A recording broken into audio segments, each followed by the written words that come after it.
For those of you who haven't met me yet, my name is Shannon Hicks. I'm chair of the Ezra Keats committee this year. It's been an honor and a pleasure to have that job.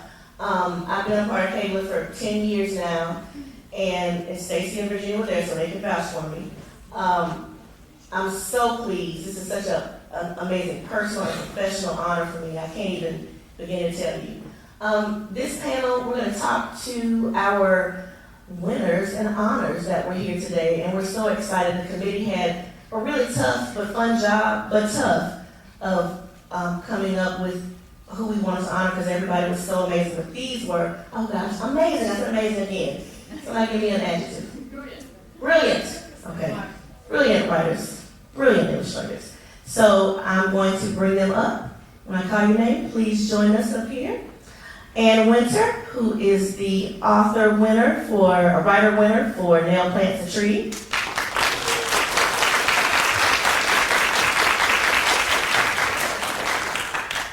We have Sarah Gonzales, illustrator winner for The Only Way to Make Bread. And where are her cute parents? Where are they? I'm adopting your parents, Sarah, okay? They're mine. Okay, our writer honor is Kim Rogers for Just Like Grandma. And our illustrator honor, and y'all, she wrote this book too, is Beatriz Gutierrez Hernandez.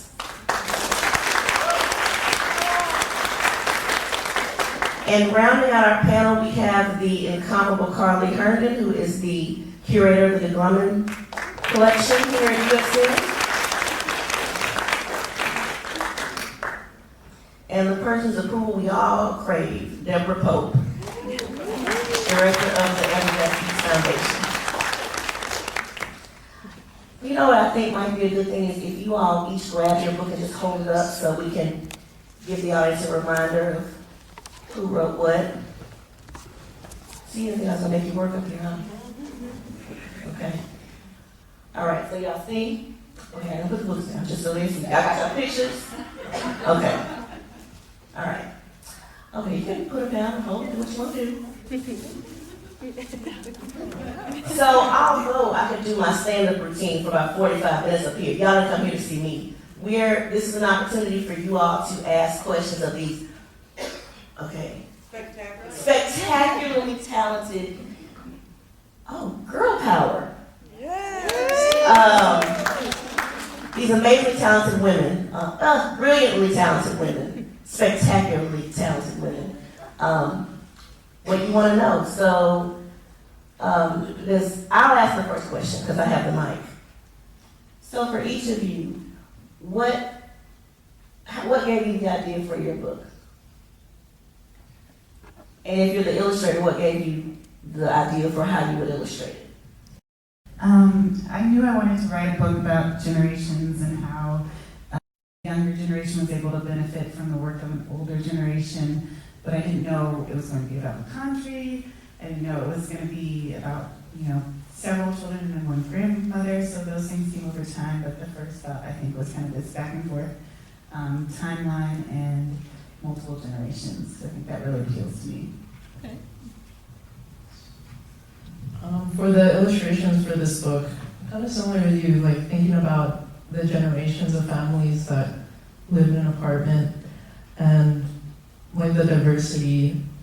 So it started out with bread, and when the writer Christina Quintero, she gave references from her family and friends, and I also asked my own family and friends about their bread stories. So the ideas arose from that, and then in terms of visuals, it just happened kind of seamlessly because everybody's story was so inspiring, and it was just evident that bread made people so happy, not just for themselves, but like it's bread that you break together.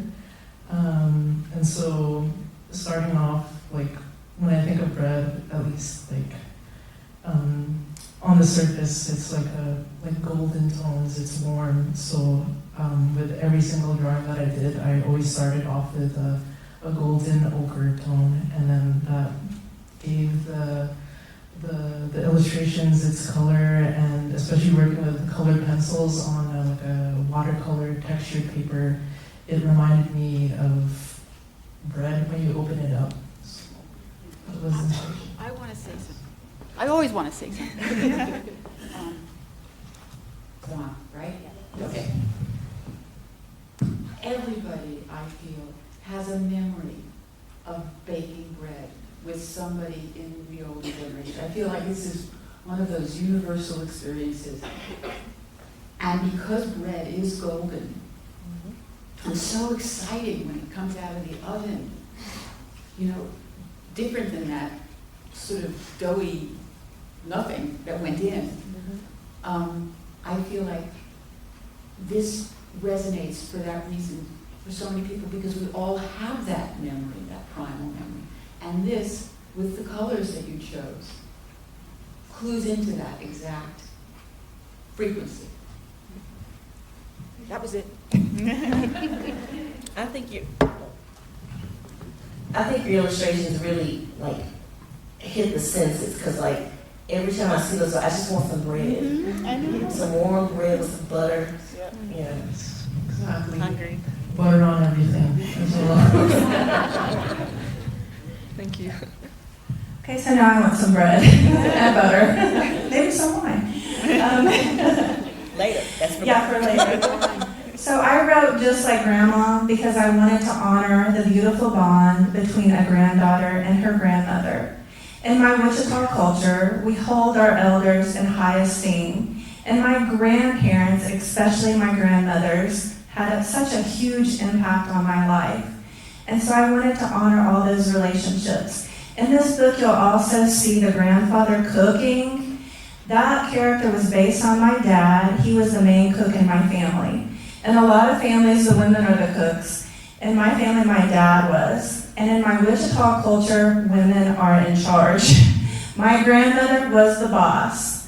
And so, I wanted to show that special bond between a granddaughter and her grandmother. And I wanted to show the grandmother doing all these beautiful things that represent my Wichita culture.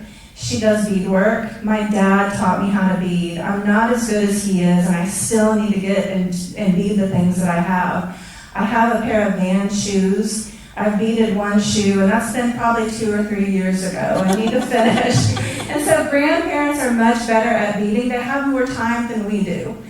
And so, I just wanted to honor them, and that's why I wrote the book. So I can think about what I wanted to show through my book when I was doing it. Like, I was thinking a lot about color.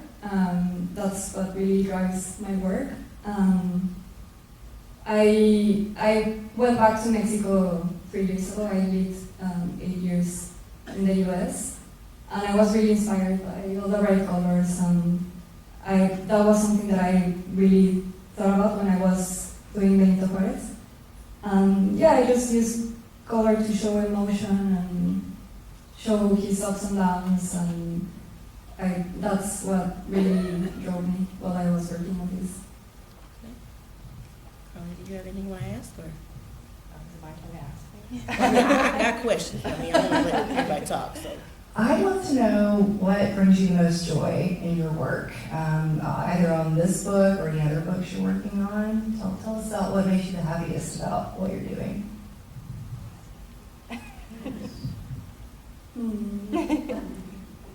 Well, one thing I can say is maybe I really like research, just drawing studies and really immersing myself into the context of the book. So when I was working on this, I looked through a lot of books from the New York Public Library, and I found like images of people from back then, like how they had like these different professions, like the person who brought the water to the houses, and just like learning about all of this was really interesting. And just this initial phase of the book when everything's just starting to take shape. And for me, what brings the most joy is surprises. When you sit down to write, you often don't know what's going to come out. And just like Grandma, this may be surprising to you all, but I did not know that Grandma wants to be like Becca. When that came out, I was dumbfounded, had no idea. And so what's so fun about writing is just sitting down and not knowing what's coming next. And sometimes it's just perfect. And so that's how, yeah, for me, the surprises are the best thing. Yeah, it's kind of similar to the two of you in a way. Like, I think for me, the process part, as Beatriz was saying, the research, and then in the visual development process, that's when the surprises come, because you start with the text and that inspires you, but then once you start drawing, once you start considering the text and how you're going to visualize that within the thumbnails, I think that's where the magic happens, is in thumbnailing, diving into what the characters are going to look like, even stuff that's not even going to be in the book, but it helps contextualize the world of the words and behind it. What's most fun for me to work on is board books, actually. I love my picture books, but the expectations are a little higher for publishers and board books. There's kind of this freedom to play, and I also love them because all my board books rhyme and they all have a very clear rhythm, and so it's fun to kind of, it feels like putting together a puzzle. And also because, you know, our worlds kind of start off small as babies and they get bigger and bigger, so it feels like I can drill down to like a really specific thing when I'm writing for babies and toddlers, like the difference between day and night, or playing with a ball, or a first birthday. And so it's really nice to be able to explore this very simple thing very completely. And I also just have really great memories of reading board books. I have great memories of reading picture books to my kids, of course, but the board book days when they were like really tiny was really sweet. And I also love, on the other end, kind of getting all the pictures of people with their babies and toddlers reading those board books. It's the sweetest. So that's a really fun area for me. You have a mic. I have I think the sign of a good board book is how much it's been chewed on by, because, you know, they go right in your mouth. That's right. I think that's amazing. Okay, I have a question. I have a question from the writers, and I have a question for the illustrators, but kind of the same thing. So, for the writers, okay, so you write your manuscript, and if those of you who don't know this, authors often don't pick their illustrators. It's usually the publisher, right? So you've written this book, and then you have to give it to the, you know, the editor or whatever, and then you're like, okay, what is going to come back? So do you all get to be a part of that process, or you just don't even know who it is until you get like a draft back? So for mine, it's in my contract, my wonderful agent put in my contract. And I guess we want to know that, because, you know, there's a bunch of writers in here. How does it make you feel to like give your baby to, like how does that feel? But tell us the nitty-gritty. Yeah, so you're right. A lot of times you don't get a say as a writer on who the illustrator will be. My amazing agent put in my contract that I have to agree to whatever is decided. So my editor and I had a lot of conversations, and she was wonderful, and really she kind of took the lead from me, which was very scary at first. It was like, I don't know what I'm talking about, with my first book. So it's been a learning process for me, and learning to kind of speak up and say what I think and believe in what I know about the story. And in terms of handing it off, it's kind of like handing your actual baby to a babysitter. It was a little scary at first, but then you're like, oh my gosh, now I can go and do something else. I think it's one of the best parts. I mean, I'm really amazed by illustrators, but I think it's so hard for y'all. Like, I feel like writers get a long break between creating the story, and then kind of we get to jump back in at the end, like, it's done, wonderful. And y'all are like in that process to the end, which is really amazing to me. But I will say I enjoy being on the writing side. For me, I have a really great editor who asked me who I preferred as far as an illustrator. She would send me a couple illustrators, and I would look at their portfolios and give my inputs on who I thought would be best for the book. For Just Like Grandma, there was a totally different illustrator. I'm not gonna say who that was, but this person was unable to do that, so Julie Flett stepped up, and I was thrilled because I love Julie Flett's work. It's incredible, it's stunning, it's beautiful. And I remember I had a dream because I was so worried. And I had this dream before my editor contacted me about the first illustrator not being able to do this book. And I dreamed that I was with that illustrator who couldn't do the book, and we went to a grocery store, and they didn't have my favorite cookies. And she said, Kim, there's this other cookie, and it's just as good, if not better. So it was sort of a premonition that came before I found out that Julie Flett had said yes and was going to illustrate my book. So I'd say because of that, trust the process, and that's what I've learned to do. Because Julie Flett was absolutely perfect for Just Like Grandma, and I'm so grateful that she illustrated this book. Okay, so Sorry. I have to say Beatriz for the end because hers is special. So, Sarah, when you get a manuscript, what is just the first thing that you do? Like, do you decide what medium you're going to use? Do you decide what it's going to look like, or what do you do? Yeah, it's after illustrating 3 books so far, and now I'm working on 2 more. But usually the first process I do is like after I read. It's something that I learned in art school is I just start idea mapping. So I kind of break down the text into themes, like visual themes. Like for instance, with The Only Way to Make Bread, I think it was pretty evident that I would use colored pencils on watercolor paper. And when I started this, I was like, I'm just going to draw some bread and eat some bread. It's such a hard game. Yeah. So it really depends, but I usually love word mapping and even just like sketching out, like for this different types of bread and for this exploring different character designs, and that was a lot of fun. And then also for this one, in this case, because it was kind of non-linear and it took place in an apartment complex, I did research on the environment. Because I always think that environment is also a character, and it tells a story, and it holds the characters. But yeah, I think whenever I receive manuscript, I just try to write down the first few words that come to mind, and I just try to draw. But actually, to go back to what you were saying before, like even though they are kind of like different processes, I feel like at some point at the very beginning, we all just stare at a blank page. And somehow, just from staring at it, sometimes you feel like there's nothing there, but then the more you look at that blankness, like that's where the magic happens. It's something comes out of it. Yeah. Okay. And Beatriz, so you wrote and illustrated this book. So I'm going to assume that your topic and your research comes first, right?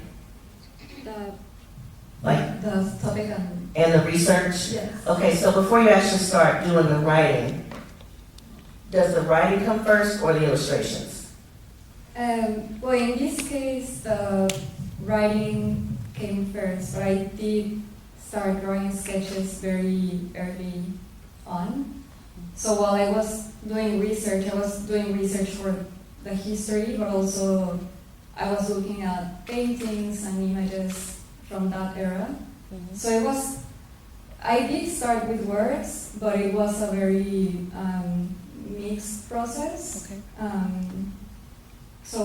It was very intertwined between writing and sketching, and then going back to writing and then sketching more.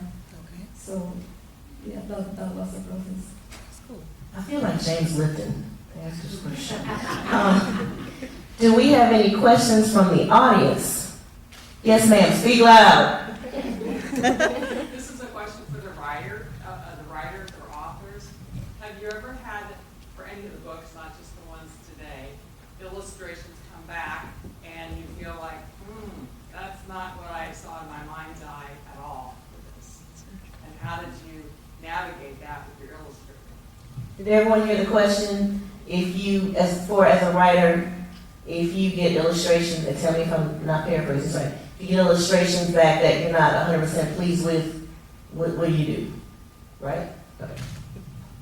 And for me, this happened with my third book. It's called I Am Osage, How Clarence Tinker Became the First Native American General. This is a picture book biography. And when I got the, preliminary sketches of the book, there were some things that were historically incorrect. I know what the uniforms should have been. I've done tons of research on this book, and so I had to let my editor know this is incorrect. And so the illustrator was able to correct those. So for me, that book has to be historically correct because it is a picture book biography. I've never had it come back and just me think it's totally wrong. I do think that the editor and art director probably send it back if they feel like something is, isn't quite right, or is kind of glaringly not right. I think they will kind of go through some more passes before they send it on to the author in my case. But there were some kind of like small things, like in my first book, Everybody in the Record Building, the configuration of the apartments based on who heard the sounds when. I had to let them pass on the note that like we kind of need to switch where these people are and where these people are. But in general, it's always I'm always more pleasantly surprised. I'm like, oh, I didn't think you were gonna do that. That's amazing. I didn't. Well, you made a cat gray. That's wonderful. So the surprises, fortunately, have always been good ones. So. Another question? Okay, Okay, well, I got one. Well, Deborah, Carly, I've been hogging the mic, so. Y'all have any questions? Not right now. Okay. Oh, yes, ma'am. I was wondering why you wrote about Benito Juarez. Was there something that, in his story, that resonated with you and then led you to then do these incredible illustrations to support the story? The question was, why did Beatriz decide, and I want to say your name like 50 times in a row, decide to write about Benito Juarez? So I actually was initially suggested the idea by an editor. She told me that there was no picture book about Benito Juarez, and she was very surprised. Being him such an important figure in Mexico, there was no picture book about him. So she suggested me that, and I wrote like an outline, and I started doing sketches, and it didn't work out with her. My agent sent this to another editor, and she liked it. So it was her idea, but when I was researching more about his life, I've always, in Mexico, since we're like 3 years old, we know about him, and it's like Lincoln for the US, so we know everything about his life. So I think as a kid, it gets a little bit boring, so I was a little bit tired about hearing about Benito Juarez, but then I was like, well, I can make a book that really pulls people's interest into his life. I did a lot of more research, and I was really amazed by everything that I learned, and I just wanted to portray him as a real human being, not like, I don't know, you see statues of him everywhere, and he's just very unreachable, so it was also a way of making him more reachable, I think. I'll just say one thing. A little bit of background. We just changed lawyers at the foundation, and I keep the winning books of each year behind me. They kind of surround me, so when I'm on Zoom, everybody sees the winning books. And the lawyer, who's a young woman, after we had had our conversation, said to me, I see you have a book about Benito Juarez. She was very taken with it, and she appreciated it enormously. And so I wanted you to know it got picked.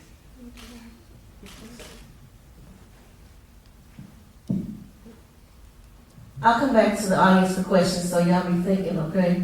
But I have something I want to ask our creators up here. What questions might you all have for one another? The clean ladies. What's your favorite kind of bread?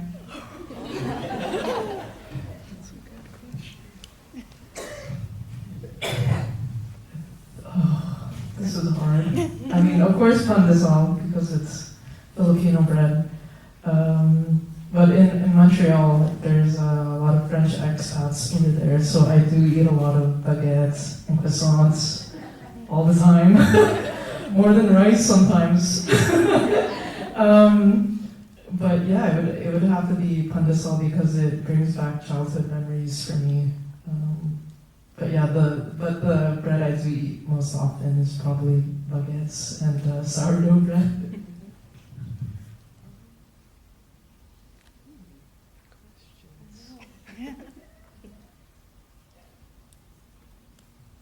Y'all don't want to see me tap dance, like nobody has. Give me one more. Give us one more. Okay, so who's your biggest cheerleader for your writing and illustrating?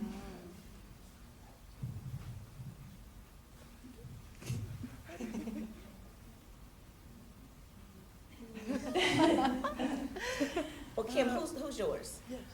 Oh gosh, probably my husband. He's retired Air Force, and I did a lot of traveling with him, and now he says it's time to support you. And my boys are also my greatest support and cheerleaders as well.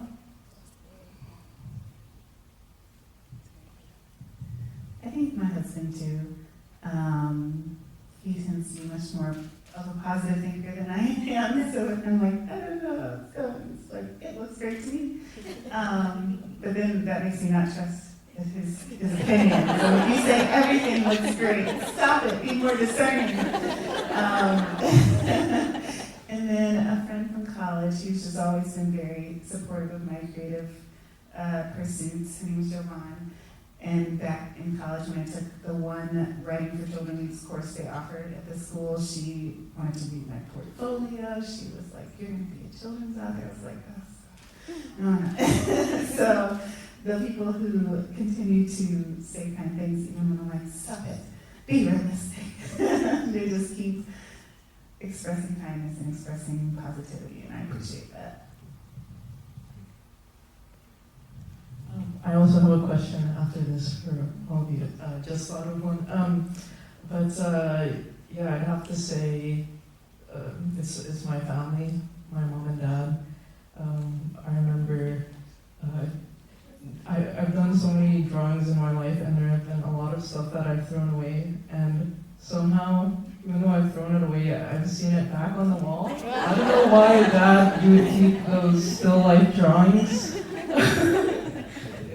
But it like warms my heart, and if you see our garage, it's like filled with like all my high school artwork, like a salon style where everything is up on there, and it's really cringy for me, being like, oh, I've come a long way, but at the same time, just seeing that they've always been so supportive, it means the world to me. And I have to say, my dear partner Carl, there have been so many nights where I've cried so much, and even just like thinking like, what am I doing? Why am I doing this? And he's always been there for me. And I have to say, in Montreal, our apartments usually are very small, so my studio is right beside our bedroom, and I feel so bad. Some nights I have to work late, and he's sleeping right there. But yeah, I'm so grateful for all the friends and family that have been supportive since I was a kid. Yeah, I would say my parents too are my biggest cheerleaders, and also I relate to you a lot since I was young. They were really pushing me to go to our classes, and they keep all of my drawings. And my mom still has the first books that I did when I was 8 years old. So I would say them. Also, my closest friends from school. she also went to art school, and she's always the first person that I show illustrations or texts, and she always gives me notes. And her name is Rafaela, and she's a really good how do you say? Well, she gives really good feedback. So she really helped me with Benito and with all the books that I've been working on. I'll say something real quick. Thank you to the parents in the room for being your first curators, your first artists. Save everything. Because this is just the beginning. Y'all are going to do great things, and one day people are going to want to see how you got there, and it'll encourage them to. So keep Carly's just trying to get y'all ready for early on in your careers to give to the drumming and paper. save everything and think of the degrum. There you go. We see your game, Carly. Gotta get it in there. If there are parents or family in here, could you please stand? We just want to recognize the cheerleaders. Don't be shy, don't stand up.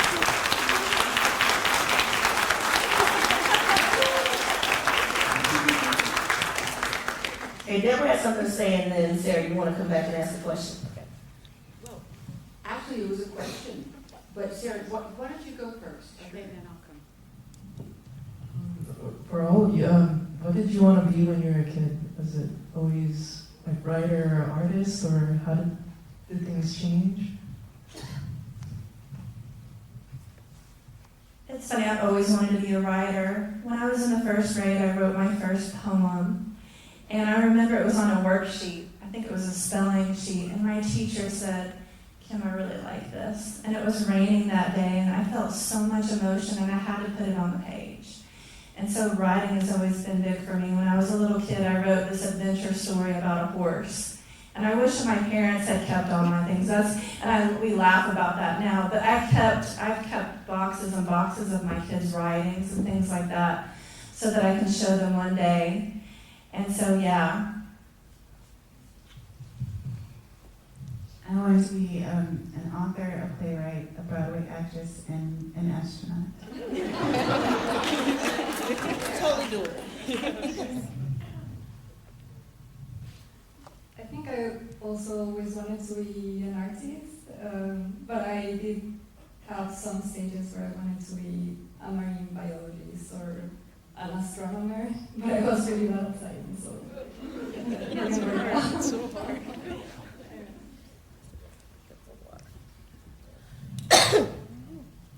For myself, definitely when I was a kid, I've always wanted to be an artist.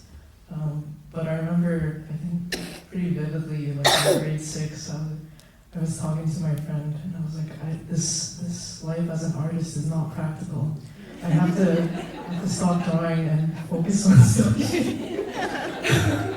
But so at one point, even as a kid, I did want to be a ballerina. At one point, I think I loved dancing. But in high school, there was definitely a point in time where I had to make the difficult decision of choosing a path in arts or a path in science.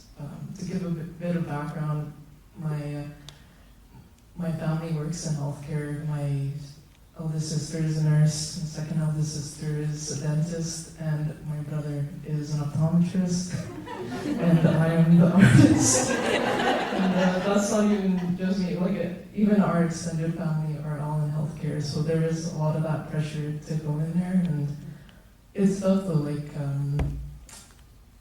thinking about when you're in art school, like we always have to think at the end of the day what's going to be like a stable job for us, what's going to earn money, so that we can keep afloat. So it was definitely in my mind like, oh, maybe I can do art as a hobby. But thankfully things worked out and I went to art school.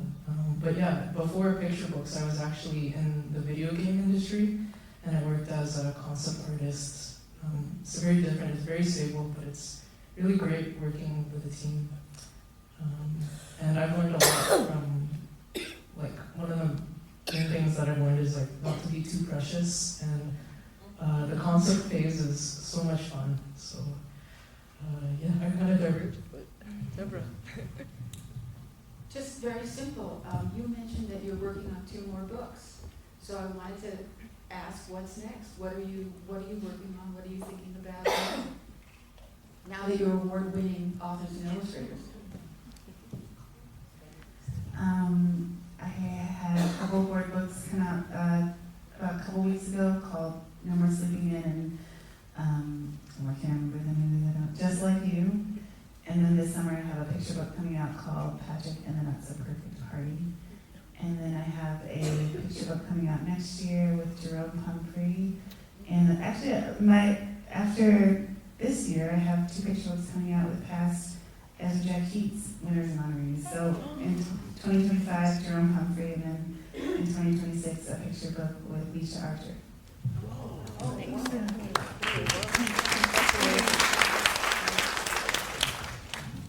You're amazing. You're such a hustler. So at the end of this month, I have a picture book that I illustrated, written by Kate Hosford, called You'll Always Be My Chickadee. And then I'm working on 2 books right now. I think I can talk about it. They're not quite released. Okay, it'll be a surprise, so look out. And then I'm hopefully this summer. It's so tough. I'd love to write my own picture books and illustrate them, and it's just a matter of finding time. It's really tough, but I admire like how you wrote and illustrated your own book, and even like your writing process. It does not come naturally to me. I've even tried doing some poetry and just doing some rhyming schemes, and I'm like, this is not it. But yeah, that's what I've been working on lately. So my second book that came out was last September. It's called A Letter for Bob. It's basically an ode to the family car. A Wichita girl writes a letter basically thanking Bob for all the memories and everything. And then my third book is the one I talked about before. It's called I Am Osage, How Clarence Tinker Became the First Native American General. I was inspired to write that book. I was doing some research at the Oklahoma Historical Society, and I stumbled upon General Tinker's bio. And I was so surprised to find out that he was Osage. My husband still works at Tinker Air Force Base. It was named in General Tinker's honor, and nobody I talked to had heard of him, and I had to write that book. I've got some more things coming out in anthologies, a couple poems. One hasn't been announced yet, and my 4th book is called Mother Earth Song. It's illustrated by Mary Beth Timothy, and it's coming out with Heart Drum, and it's basically an ode to Mother Earth. So I don't know what my next ode is going to be, but that's the second one. So yeah, I'm really excited about those books.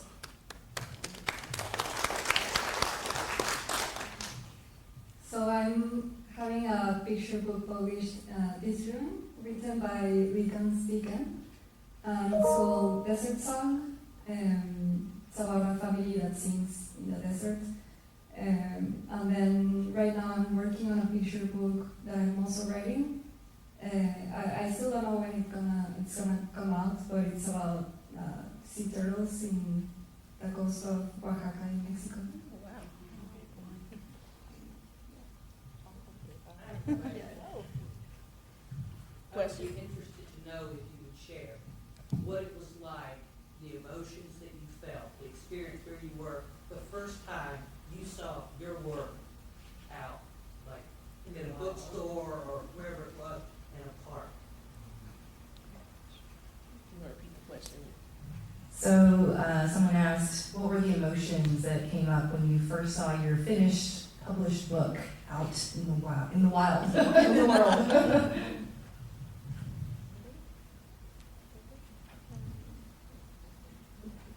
Any, meeny, miny. I mean, I don't really have words. I was just very proud and excited, and I was thinking about maybe my family. Like I was excited for them to see like the book in person, and so yeah, I would say really excited.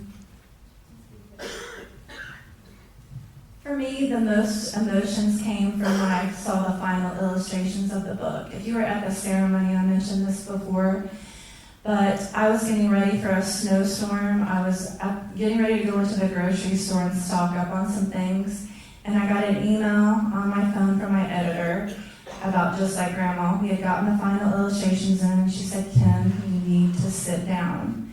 You need to be at home when you see these illustrations because you are going to cry." And so I hurried as fast as I could, and I also went to Dunkin' Donuts on the way home and got more essential supplies. And I went home, and I opened up the file, and I cried and cried and cried. And my agent saw them as well, and she knew that I would be overcome with emotion, and so she called me. And we just marveled over them, and we were so excited and so joyful, and we got to celebrate that moment together. So that was really special for me. So, for me, the first book I illustrated was Maribel's Year, written by Michelle Sterling. It was about a Filipino immigration experience, and so that one, as a first picture book, it was something that resonated to me personally. So when I saw that, like even opening the advanced copies, it was just like hugging the box right away, because it was like, wow, this is like the whole year of like making the books, and it goes through such a process from like the words to the blank page, and then all of a sudden there's sketches, and all of a sudden there's colors, and then you see it and out in the shelves, and it's very surreal, the experience. Yeah. I think my first time was with my first book, Everybody in the Redbrick Building, when it was a pre-order campaign, so I wanted to book people back in Austin, and they rolled out this huge cart with all the pre-orders, and I got to see all my friends and family who had ordered books, and I got to sign books for all of them, and they were just rows and rows of stacks, and people I didn't think had ordered the books. Like a friend from high school got 15 copies. I was like, oh my gosh. So that was a really amazing first time seeing them, and then in the weeks after, come seeing them in other places, I had to always hold back from just yelling at everybody, like, that's my book, everybody. One time I did it, and then the lady was like, oh, let me take a picture of you with it. And she got my phone, and she took the picture. She didn't buy it, though. So buy it, though, please. And the fact that book is so bright, with O.J. Moore's beautiful illustrations, it's so bright. So I kind of I can't miss it when it's there, and I wanted to shout it out to the world. So those are my experiences. We already heard that you have limited communication. This is for people who haven't written and illustrated their own books, but you've limited communication with either the illustrator or the author. But after the book is completed, at this point, how much interaction do you have afterwards with the author or illustrator, depending on who you are? I think the picture books sometimes it's like the floodgates open, because then you feel like you're permitted to communicate. You're like I think that it was like that with both of the illustrators for our picture books, and I know that with Oge, we had kind of a lot of virtual events. Everything was still very much virtual, so we got a lot of chances to connect and talk. Probably more so than Daniel and I did, because now things are more in person, and we live in different places. It felt like Oge and I were always on panels and having conversations virtually, and it felt really kind of like you've been holding it in, and you're like waiting, and you're like, oh my gosh, there's all the things I want to tell you. Oh, did you do this because of this? Did you see that I have gray cat? So you put a gray cat, I keep bringing up the gray cat. Did you put a gray cat in the book because you saw that I had? She was like, it was a complete chance. And I was like, this character has a t-shirt that I have, which is also a complete coincidence. And so there's all these things to sort of talk about and comb through, and it's really fun.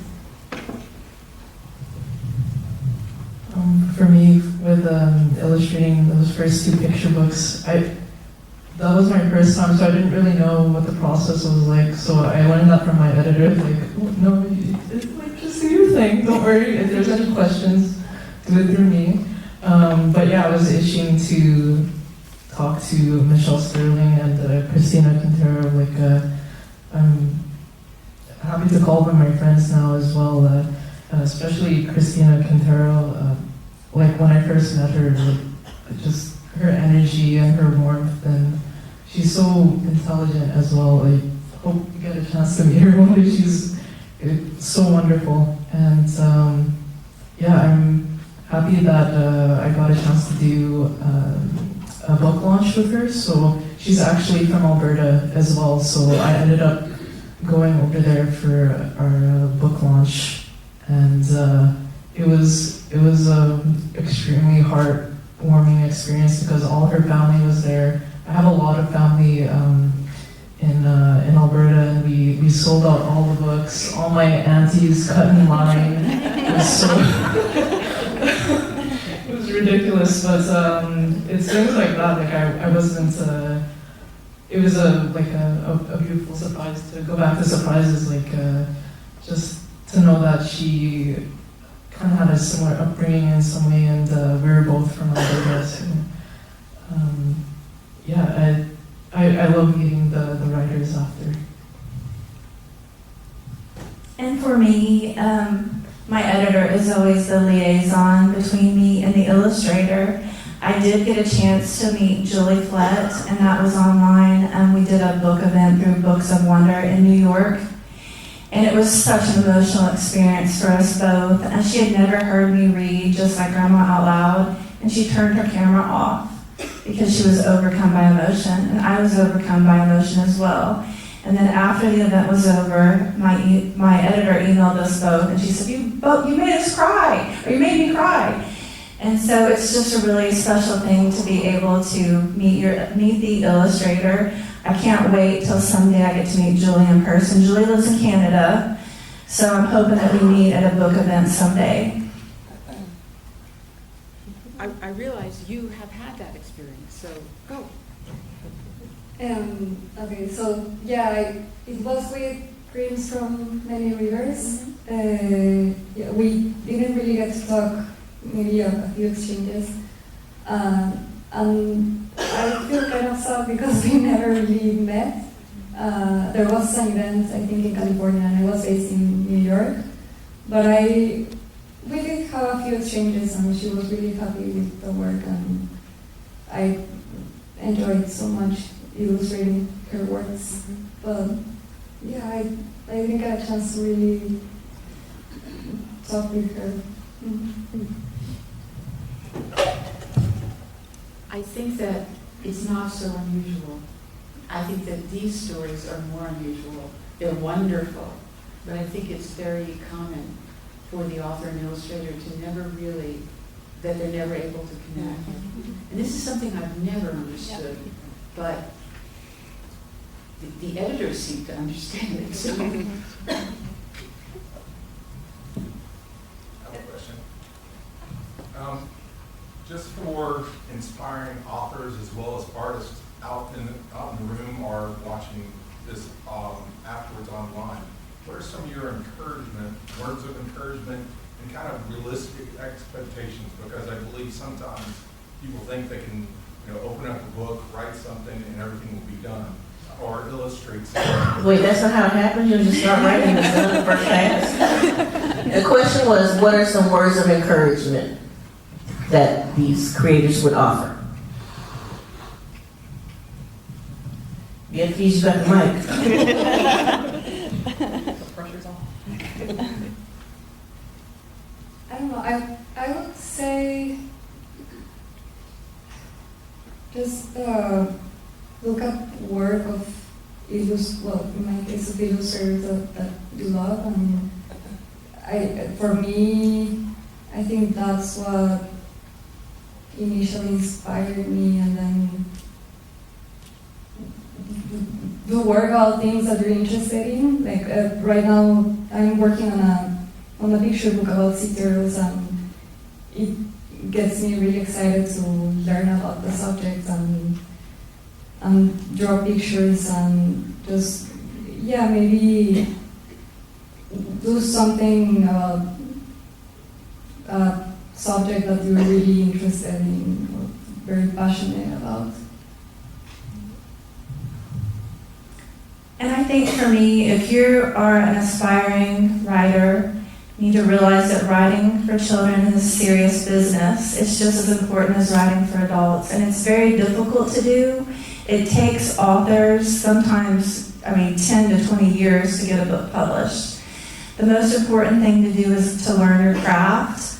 There are many organizations like the Society of Children's Book Writers and Illustrators. There's Kuwaili. There is the Writing Barn. There are places that you can take classes to learn the craft of writing. My most important advice that I give aspiring writers is to read. Read as many books as you can.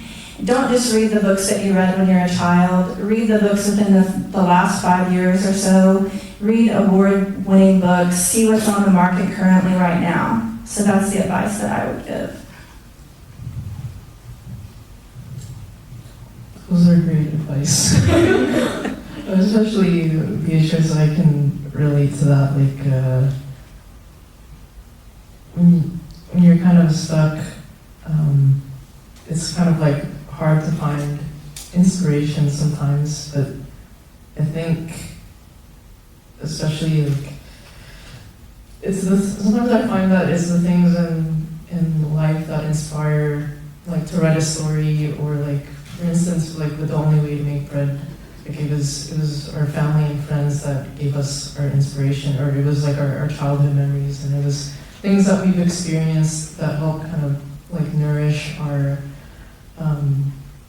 crafts and what we do, and it gives like our work layers, like not just like honing in on our technique or trying different mediums. It's also experience life, travel. I think that's a big thing as well. Like for any aspiring illustrator, I think drawing from life is a really big thing. Like whether you're at a cafe and just people watching and seeing their every movement and embracing that, like people move. Like they so like.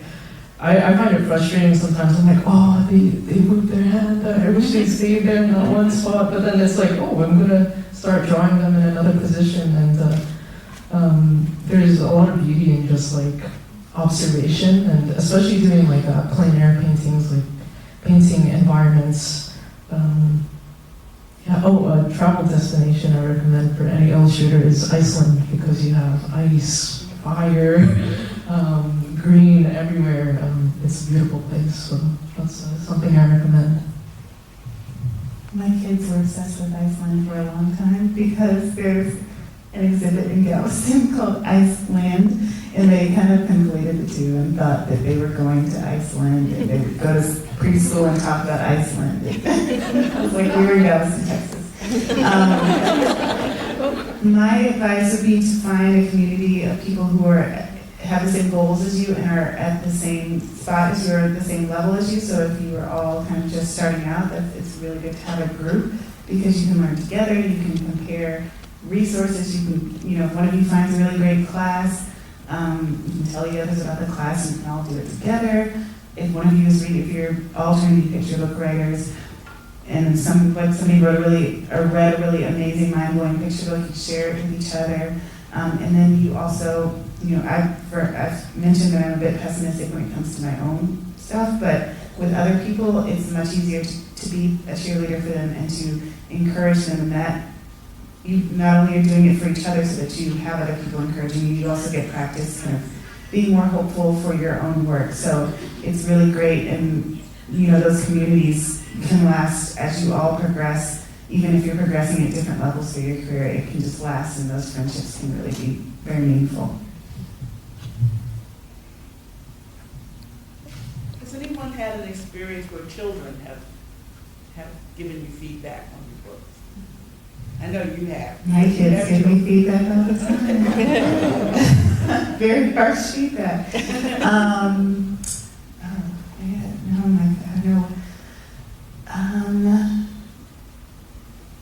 Yes, I think when you do school visits, some small kids have said, well, why did this character do this? I think there should have been a character who did this. And I was like, that's a really great book, you should write it, you know, you should write this book. That's a really good idea. I'm like, oh man, I kind of wish actually I had done that. So it's kind of fun to hear the feedback, especially when they're so sure about it, you know, when they're like, this is absolutely what should have happened. Or when they want a character, something good to happen to a character, and you made something kind of like that happen to a character. I find that really encouraging because it means they're invested. So I like it when I get the feedback from kids. So for myself, I haven't had that much experiences going to events where I get to meet children yet, but I do have 4 nephews and a niece, and for me, maybe it's, I guess it's kind of feedback, but they're always like, am I in this? Where am I? So in some ways, like, they kind of, I'm like, oh, okay, I think I should put them inside here. So in some ways, like, I do try to, draw from personal experience in some ways, even if it's just like adding a friend's dog in there, or like even if they suggest like a color or something like that, like, oh, but I think you should make this bowl red, or I think you should be wearing like blue t-shirts, like just small decisions like that. I think it's really fun, like asking my niece and my nephews these things. So, but yeah, I hope one day that I get to interact more with kids and get their feedback. Maybe I'll regret it, but it's always fun to hear what they have to say. So I too don't have a whole lot of experience with kids just yet. I've done some school visits and things like that, but not a whole lot. I did have an event that I went to where a child came up to me and said, I wasn't close to my grandmother, she's not here. And I said, you know what, that's great. Books are, not every book is for everyone. And you can also think about, just like grandma, as role models and elders. Who else is important in your life who's older? And also you can influence kids as well, your little brother, your little sister, you know, your grandparents, your parents. And so that's what I tried to tell her. And then when I give presentations as well, I talk about grandparents as elders and role models, and then again I talk about everybody else and their family and friends. So I haven't had much experience here with kids. I don't really have children around me, and I did give up reading at a school, and I remember a girl that asked how many daughters did Benito have, and I don't know, that just made me think how kids focus on really simple things, and the whole time I was just thinking about telling his whole life and all of these details in Mexican history, and then she asked me that, and I was like, okay, maybe, I don't know, like there's like these simple things kids wonder, and I wasn't really thinking about that. Sorry, could I add on to that? I think it's really cool that you said that, because I just think about how, like, when we were kids reading books, we see things sometimes on the surface, like, oh, I love how this fish has rainbow scales. I love how it's so shiny. But then, like, when you look at it, even if it's like in animation, like, for instance, probably my biggest inspiration is like Ghibli movies and Miyazaki, and like how you see such like a crazy world, and as a child it's like you see the simple things, and then when you're an adult it's like it kind of strays into like, oh, how do we find layers and meanings to that? And it's an interesting thing to kind of reconcile, like your childhood experiences versus how you are as an adult now. It's interesting. I just wanted to say that it is my belief that each of you is going to have a lot of experience with children in the coming years. And so the next time you're asked that question, you'll have a lot of things to say, because these books will speak to children, and they will grab these books out of the reader's hands and say, stop, I need to look and study this. They might not say it verbally, but they will take the book and they will sit with it. And it makes me very proud. It makes us very proud to be affiliated with you. So, thank you. Thank you. Thank you. I think it is about time for us to shut this part of the panel down, and you all have a treat coming. But I just want to say that we thank you so much for, committing to creating these amazing books. And one thing that I saw through all 4 of your books is that we're all from very different cultures. Well, not very different. We're all from different cultures, but each book has a theme that's universal. Nell plants a tree. Somebody's going to see themselves in Nell. I see myself in her, but anybody can see themselves in her. Everybody makes bread. As a matter of fact, I want some hot water cornbread right now. People who have close relationships with their grandma, there's always some custom that they have. And then we've always got unsung heroes that people don't talk about enough in our culture. So I'm just gobsmacked by how amazing you all are. So, Deborah, do you want to give the final, or? I think I did, but I could just Oh, say okay. it again. Well, let me earn some money, because she might dock my pay.